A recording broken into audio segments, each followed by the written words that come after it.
Hello! So today we're going to be flushing our radiator and then refilling it with some fresh new antifreeze.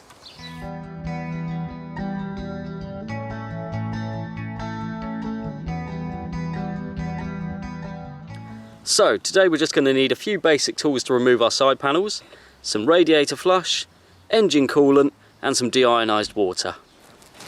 So today we're going to specifically be looking at the ZX6R J model again. Your bike may vary slightly, but as always we're going to start by removing the panels, so let's go.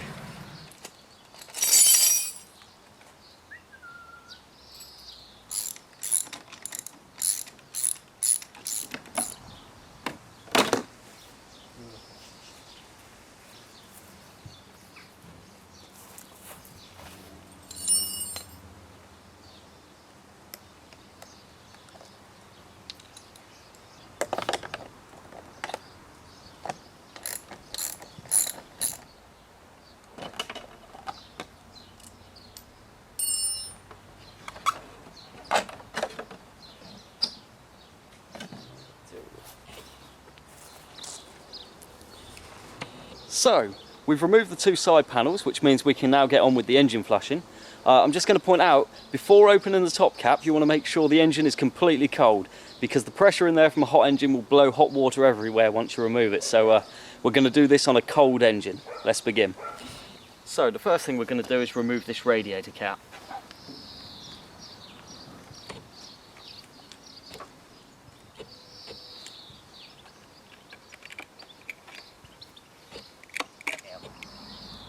So, this is the water pump, and all we're going to do is remove this little drain plug, and then all the old water is going to shoot out, and we're going to collect it in this bucket.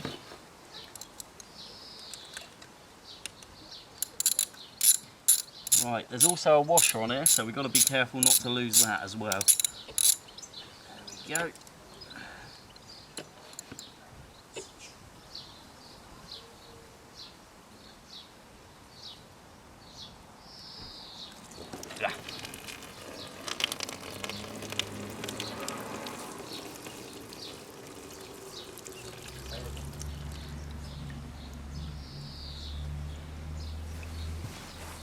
So, now we're going to be cleaning out the radiator so it gets rid of all the old antifreeze. And the way we do that is just by pouring fresh water in there.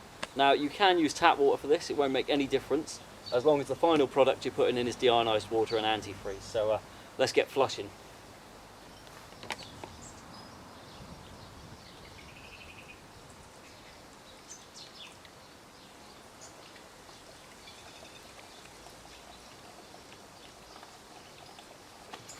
So, now we've pumped about 20 litres of fresh water through our cooling system.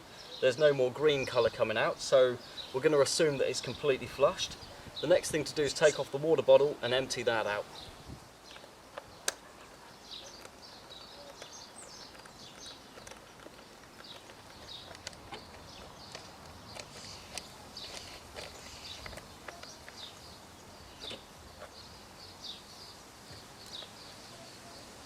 And now we can empty this water into the bucket also.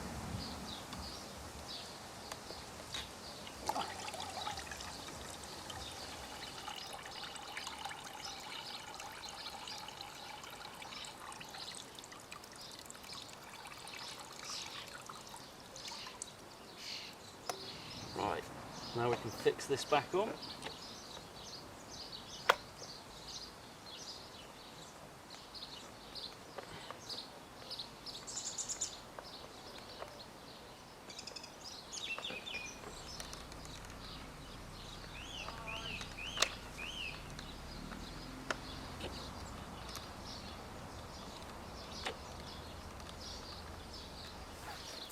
So this is the point where you fill your radiator back up with water and do all your bolts back up, and then you pour in your radiator flush, leave the engine running for 15 minutes, drain it back out and do this whole process again.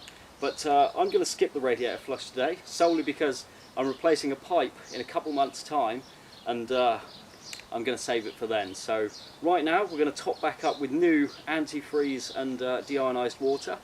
We're going to find out exactly how much we need to mix, the percentage and ratio for how much of each, and then we're going to top her back up. Right, so now we can put the plug back in with the little washer on. And remember to check your service manual to make sure you're putting the right torque on that plug. So by skipping this step, we're going to move straight onto the refilling, and it's a 50-50 mix of deionized water and engine coolant. We've got 2, 4.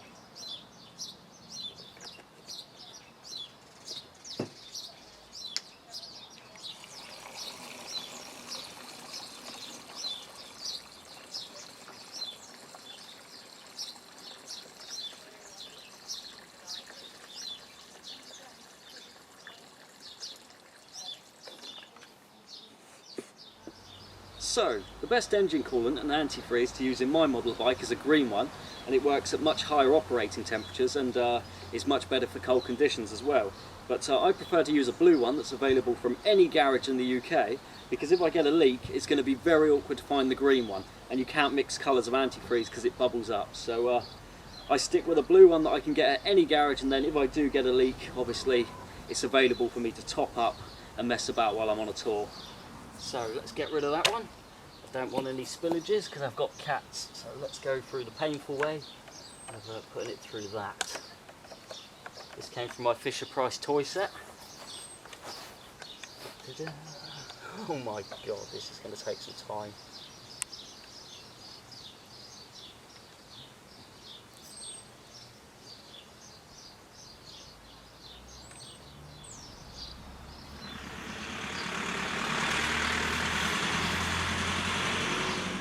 Your engine needs some attendance.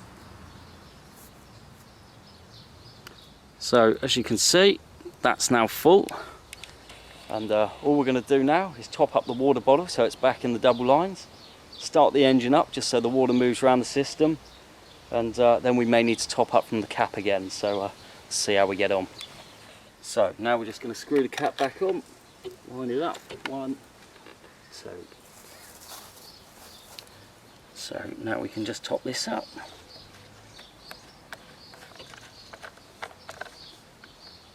So now we're just going to fill this to the middle line.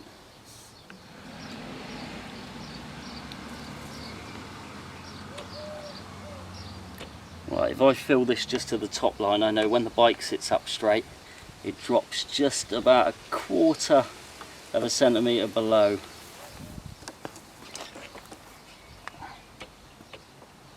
Beautiful.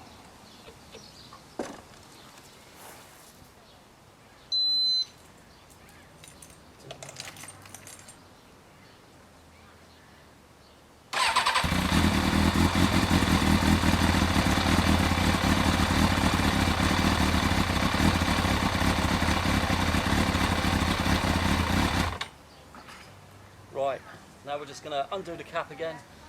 It will move some air bubbles to the top and we'll just top up.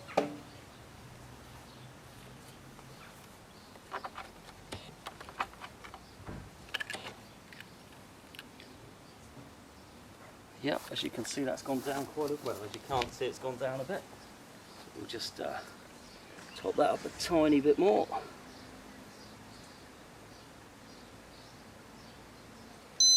And there we go, back up.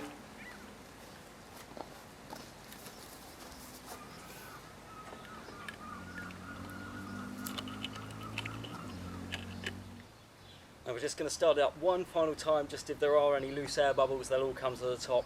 And,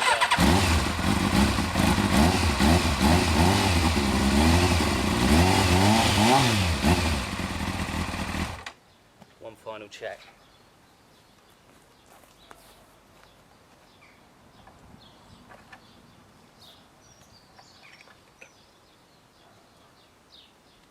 Yep, one more top up and we should be good.